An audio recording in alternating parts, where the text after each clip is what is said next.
ఇదొక చాలా తెలంగాణ రాష్ట్ర చరిత్రలో ఈ సన్నబియ్యం కానీ ఈ రేషన్ కార్డు పంపిణీ విషయంలో కూడా మరి చరిత్రలో నిలబడిపోయే విషయం అని చెప్పి మనం చేస్తున్నాం. ఎంత గొప్ప సంక్షేమ పథకం అంటే 80% జనాభాకి కడుపు నిండా అన్నం పెట్టే పథకం. ఇంతకంటే గొప్ప పథకం మరొకటి ఉండదు. తెలంగాణలో 80% జనాభాకి ప్రతి నెల 6 కిలోలు మంచి క్వాలిటీ సన్నబియ్యం మన కాంగ్రెస్ ప్రభుత్వం ఇస్తున్న విషయం కూడా నేను మరోమారు మనం చేస్తున్నాం. అదేవిధంగా మరి మీ ఎమ్మెల్యే గారు మీ ఎంపీ గారు కోరినట్టుగా నేను ముఖ్యమంత్రి రేవంత్ రెడ్డి గారిని విజ్ఞప్తి చేస్తున్నా. ఒక నిమిషం బిఎల్ఆర్, ఒక నిమిషం కిరణ్, ఒక నిమిషం వెంకట, ఒకనా మీ అందరి పక్షాన మీ ఎమ్మెల్యే మీ ఎంపీ పక్షాన ముఖ్యమంత్రి రేవంత్ రెడ్డి గారిని విజ్ఞప్తి చేస్తున్నా. దేవాదుల నుంచి గోదావరి జలాలు తుంగతుర్తికి తీసుకురావడంలో వారు సహకరించాలి, ఈరోజు వారు ప్రకటించాలని చెప్పి నేను కోరుకుంటున్నా. దేవాదుల ప్యాకేజ్ 6 పనులు ఆగిపోయినాయి. దేవాదుల ప్యాకేజ్ 6 ద్వారా తుంగతుర్తికి పాలకుర్తి ఎమ్మెల్యే యశస్వి గారు ఆమె చాలాసార్లు నన్ను ముఖ్యమంత్రి గారు కలిశారు. స్టేషన్ గన్పూర్కి వర్ధన్నపేటకి దేవాదుల ప్యాకేజ్ 6 నుంచి గోదావరి నదీ జలాలు తీసుకొచ్చేదానికి ఈరోజు ముఖ్యమంత్రి గారు ప్రకటించవలసిందిగా నేను సభాముఖంగా మనవి చేస్తున్నా.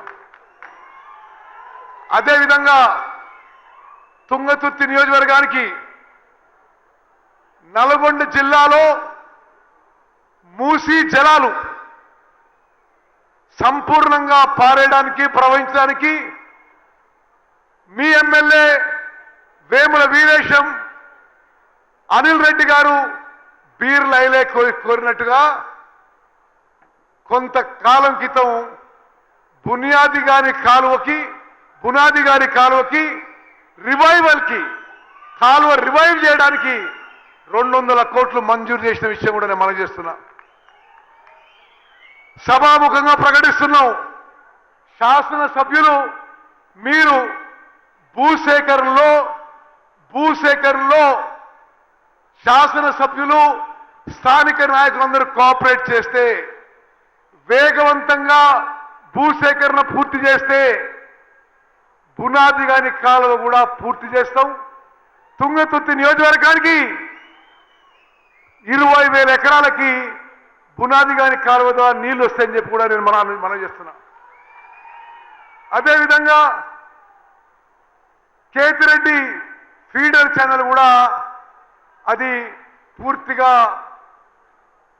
మరి పూడిక తీయాల్సిన అవసరం ఉంది, రివైవ్ చేయాల్సిన అవసరం ఉంది, రెస్టోర్ చేయాల్సిన అవసరం ఉంది. మరి దాని కింద 2,000 ఎకరాలు ఉన్నాయి. కేతిరెడ్డి ఫీడర్ ఛానల్ కూడా మరి మంజూరు చేయించి ఆ పనులు పూర్తి చేయిస్తామని చెప్పి సభాముఖంగా మనం చేస్తున్నాం. మిత్రులారా, గతంలో ఈ ప్రాంతంలో నాయకత్వం వహించిన కొంతమంది పెద్ద మనుషులు నిన్న మొన్న కాళేశ్వరం ప్రాజెక్టు గురించి మాట్లాడింది. సభాముఖంగా తెలియజేస్తున్నా, కాళేశ్వరం ప్రాజెక్టు కట్టింది వాళ్ళ హయాంలోనే, కూలింది వాళ్ళ హయాంలోనే అని చెప్పి మనం చేస్తున్నా. మేడిగడ్డ బ్యారేజ్ కూలిపోయింది వాళ్ళ హయాంలోనే. మేడిగడ్డ సుందిల్లా అన్నారం బ్యారేజ్లు ఇప్పుడు నిరుపయోగంగా ఉన్నాయని చెప్పి మనం చేస్తున్నాం. నిరుపయోగంగా ఉన్నా తెలంగాణ రాష్ట్రంలో కానీ సూర్యాపేట జిల్లాలో కానీ ఎక్కువ వ్యవసాయంలో నీరందించి పంట పండింది మన కాంగ్రెస్ ప్రభుత్వంలో. మనం అధికారంలో వచ్చిన తర్వాత పోయిన వానాకాలంలో తెలంగాణ రాష్ట్రంలో 66.7 లక్షల ఎకరాల్లో 160 లక్షల మెట్రిక్ టన్ల వరి ధాన్యం పండింది. ఈ యాసంగిలో కూడా రికార్డు స్థాయిలో మరి వరిధాన్యం పండింది.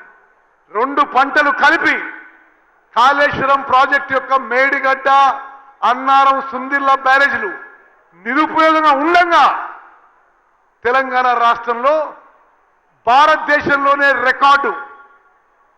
తెలంగాణలో ఎప్పుడు జరగలే, ఉమ్మడి ఆంధ్రప్రదేశ్లో జరగలే. 281 లక్షల మెట్రిక్ టన్నుల వరిధాన్యం పండింది మన కాంగ్రెస్ ప్రభుత్వం వచ్చిన తర్వాత ముఖ్యమంత్రి రేవంత్ రెడ్డి గారి నాయకత్వంలో చెప్పి మీ అందరికీ మనం చేస్తున్నా. అదేవిధంగా తుంగతుర్తి నియోజకవర్గానికి తప్పనిసరిగా నీటిపారుదల విషయంలో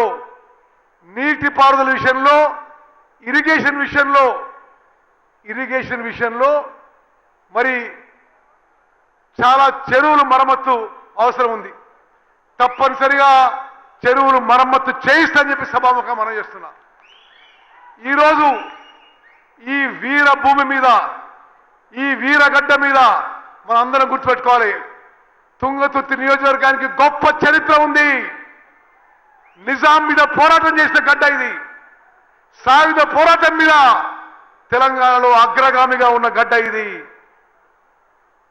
భీమిరెడ్డి, నరసింహారెడ్డి అసంటి వీరోచిత వీరులు జన్మించిన, పోరాటం చేసిన గడ్డ ఇది. మరి ఈ తుంగతుర్తి నియోజకవర్గానికి ఏ విధంగా అభివృద్ధి చేయగలతో తప్పనిసరిగా చేస్తామని రేవంత్ రెడ్డి గారు, నేను సభాముఖంగా మాటిస్తున్నాము. మరి ఇక్కడికి దగ్గరలో ఉన్న తాటిపాముల గ్రామ వాస్తవ్యం నేను. మీలో చాలా మందికి తెలుసు.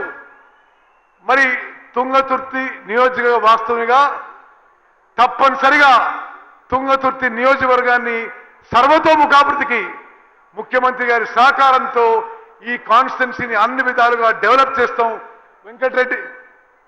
మంత్రి వెంకటరెడ్డి గారు, నేను, జిల్లా మంత్రి గారు, మీ ఎమ్మెల్యే, మీ ఎంపీ అందరం కూడా తుంగతుర్తి నియోజకవర్గ అభివృద్ధికి కట్టుబడునని చెప్పి మరో మనం చేస్తూ ముగిస్తున్నాను.